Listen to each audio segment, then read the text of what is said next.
ఆ గ్రామంలో ఎక్కడ చూసినా నర్సరీలే, ఎటు చూసినా పచ్చదనమే. పంట పొలాలన్నీ నర్సరీలయ్యాయి. మొక్కల పెంపకం లాభదాయకంగా ఉండటంతో హరితహారంలో రాష్ట్రం మొత్తానికి మొక్కలు సరఫరా చేస్తున్నారు. నర్సరీలకు కేర్ ఆఫ్ అడ్రస్ గా మారిన మెదక్ జిల్లా పెద్దాపూర్ నర్సరీలపై స్పెషల్ స్టోరీ.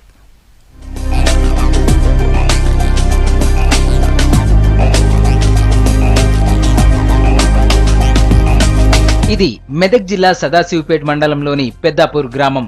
రాష్ట్ర ప్రభుత్వం చేపట్టిన హరితహారం కార్యక్రమానికి పెద్ద సంఖ్యలో మొక్కలను సరఫరా చేసి నర్సరీలకే కేరఫ్ గా మారింది ఈ గ్రామం.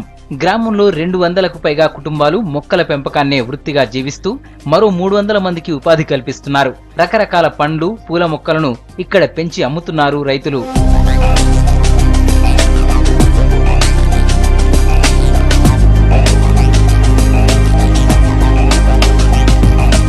పెద్దాపూర్ నర్సరీలో మామిడి మొక్కలు ఫేమస్.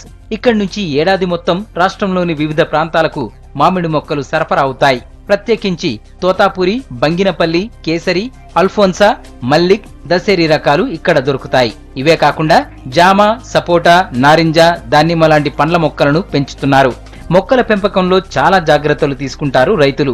ఎప్పటికప్పుడు ఎక్స్పర్ట్స్ సలహాలు, సూచనలు తీసుకుంటారు.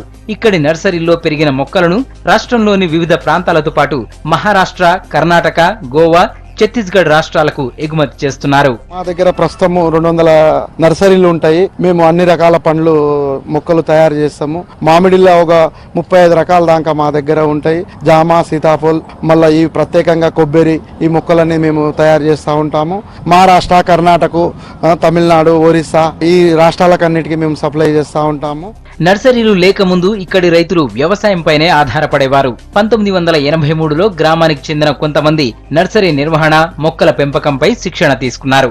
ఆ తర్వాత గ్రామంలోనే నర్సరీని ప్రారంభించి మొక్కల పెంపకాన్ని చేపట్టారు. ఇది గిట్టుబాటు కావడంతో గ్రామంలోని మిగతా రైతులంతా వారి బాటలోనే మొక్కల పెంపకం చేపట్టారు. దీంతో ఒకప్పుడు 2 ఎకరాల్లో ఉన్న నర్సరీలు ఇప్పుడు ఏకంగా 500 ఎకరాలకు విస్తరించాయి. హరితహారం కార్యక్రమానికి ఇక్కడి నుంచి మొక్కలు తీసుకోవాలని ప్లాన్ చేస్తున్నారు అధికారులు. ఈ రోజు ప్రైవేట్ నర్సరీలో కూడా పెంచుతున్న మొక్కలను ఇన్స్పెక్షన్ చేసి వాటి క్వాలిటీ ఎలా ఉంది, వాళ్ళ దగ్గర ఫ్రూట్ బేరింగ్స్, గ్రాఫ్టెడ్ ప్లాంట్స్ ఉన్నాయి కాబట్టి ఇంటింటికి ఒక మొక్కలు ఇవ్వడానికి, హోమ్ స్టేడ్ లో డిస్ట్రిబ్యూట్ చేయడానికి కోసము ప్రతి ఇంటింటికి మొక్కలు ఇవ్వడానికి హరితహారంలో భాగంగా ఉన్న మొక్కలు క్వాలిటీ చెక్ చేసి మంచిగా ఉంటే ఇవ్వడానికి మేము ఇన్స్పెక్షన్ కోసం వచ్చాము. గ్రామంలో ప్రతి ఏడు జూలై నుంచి మొక్కల పెంపకం ఊపందుకుంటుంది. ఇక్కడి మొక్కలకు నాణ్యతలో చాలా పేరుందని అంటున్నారు నిర్వాహకులు. మొక్కల పెంపకంలో చాలా జాగ్రత్తలు తీసుకుంటేనే అవి ఆరోగ్యంగా ఉంటాయని చెబుతున్నారు. మా దగ్గర సుమారుగా 30 మంది ఉంటారు. ఒకళ్ళు కలుపు విషయంలో ఉంటారు, మళ్ళా లోడింగ్ చేసే వాళ్ళలాగా ఉంటారు, మళ్ళా ఇంకా గ్రేడింగ్ చేసే వాళ్ళలాగా ఉంటారు, అంట్లు కట్టే వాళ్ళలాగా ఉంటారు, బ్యాగులు నింపే వాళ్ళలాగా ఉంటారు. మేము లోడింగ్ పంపిస్తాం, రాజమండ్రి పంపుతాం, ఇక్కడ కర్ణాటక, మహారాష్ట్ర, అక్కడ బెంగళూరు, పూణే పంపిస్తాం. మేము మా వ్యాపారం మంచిగా జరుగుతుంది. రోజు ఎవరి పని వాళ్ళకి చేపిస్తాను. బ్యాగ్ కి మాకు 9-11కి రూపాయలు చెప్పిన ఇస్తాడండి. 14-15కి 4 రూపాయలు ఇస్తాడండి. మా 20 ఓట్లకి 10 రూపాయలు ఇస్తాడండి. 18కి 6 రూపాయలు ఇస్తాడండి. ఆంధ్ర నుంచి జనం తీసుకొస్తానండి, చేయిస్తూ ఉంటానండి పని. మేము రోజుకి మాకు 600-700 రూపాయలు పని చేసుకుంటాం ఈయన దగ్గర. ప్రభుత్వం, బ్యాంకులు పట్టించుకోవడం లేదని వాపోతున్నారు నర్సరీ నిర్వాహకులు. ప్రభుత్వం సాయం అందిస్తే గ్రామాన్ని దేశానికే ఆదర్శంగా తీర్చిదిద్దుతామంటున్నారు.